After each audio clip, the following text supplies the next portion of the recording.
choose our socks for success in all endeavors. Fortunes rises from the heel, and good luck for life. Good morning. Today is Sunday, March 30th, 2025. Today in history, 171 years ago today, Dutch post-impressionist painter Van Gogh was born. His works include Starry Night, Self-Portraits, and the Sunflower series. Van Gogh's paintings feature bold shapes, with heavy, rough brushstrokes for direct, simple expression. He pioneered Expressionism and greatly influenced 20th-century art, especially Fauvism and German Expressionism. Welcome to today's Ching Chow Morning News.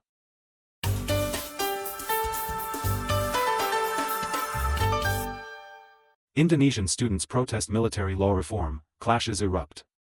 According to AFP, on March 24, protests erupted in Sukabumi, West Java, Surabaya, Lumajang, Malang, East Java, and Palangkaraya, Central Kalimantan, against the Indonesian National Military Law Amendment passed by Parliament. In Surabaya, around 1,000 students and activists dressed in black rallied in front of the East Java Provincial Government building. They held signs reading, "Reject military law," and "The army should return to the barracks," while throwing stones, sticks, and Molotov cocktails at the police.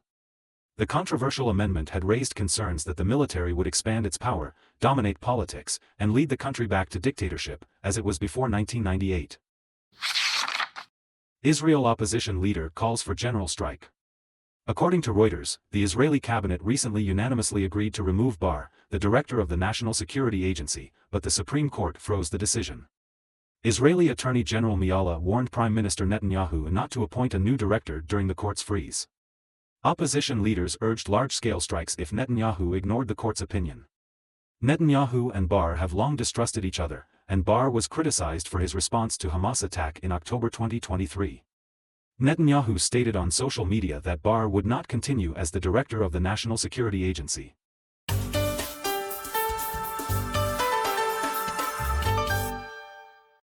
Boeing wins U.S. sixth-generation fighter jet contract. According to Bloomberg, Boeing has won the contract to design and manufacture the next generation of U.S. fighter jets, the F-47, defeating competitor Lockheed Martin. The F-47 will replace the F-22 as the U.S. Air Force's sixth-generation air superiority fighter. The project is valued at hundreds of billions of dollars, with each aircraft costing over $300 million. The engineering and manufacturing development contract alone exceeds $20 billion. U.S. President Trump stated that the F-47 will be the most advanced, powerful, and lethal aircraft in U.S. history. Japan establishes Unified Combat Command. According to Kyodo News, on March 24, Japanese Cabinet Secretary General Yoshimasa Hayashi announced the official establishment of a Unified Combat Command with about 240 personnel.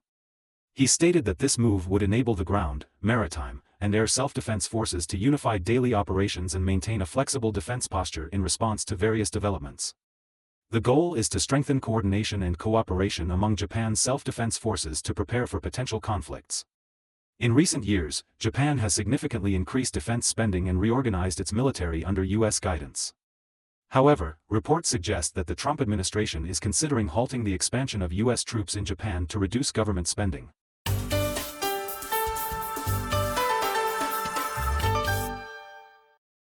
Laos signs clean energy agreement with Chinese power plant.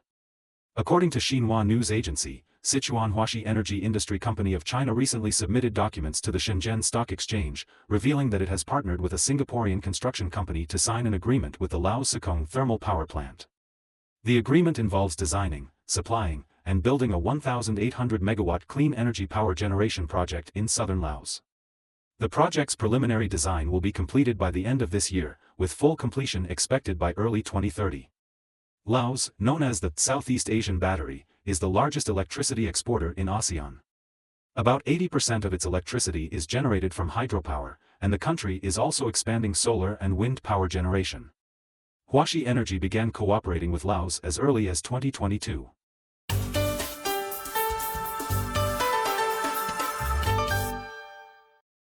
Devastating wildfire strikes South Korea.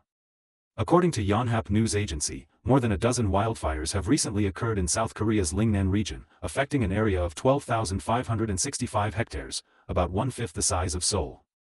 South Korea's acting Minister of the Interior and Security, Ko Ki-dong, stated that strong winds and dry weather have made the fires difficult to control, while haze has hindered firefighting efforts.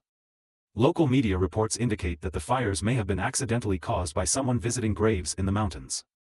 By the afternoon, authorities issued a Level 3 forest fire alert. The wildfires have resulted in 4 deaths, at least 11 serious injuries, and the evacuation of over 3,000 people in Yuzeong and 1,100 people in Annong. Emergency firefighting and rescue operations are ongoing. This wildfire has become the third largest in South Korea's history, after the largest fire in April 2000, which burned 23,913 hectares on the east coast.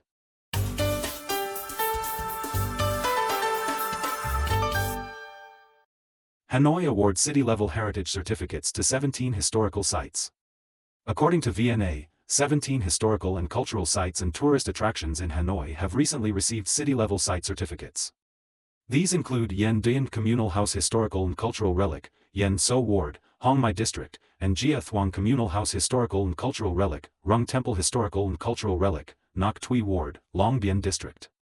The director of the Hanoi Department of Culture and Sports praised the local governments, residents, and management committees for their efforts in protecting and managing these sites. The certification provides an opportunity for restoration, helping to maximize the site's cultural value and enhance the younger generation's understanding of historical traditions.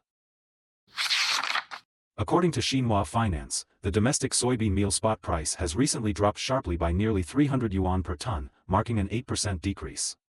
That's all for today's Qing Chao Morning News. Thanks for watching. Join us at the same time tomorrow.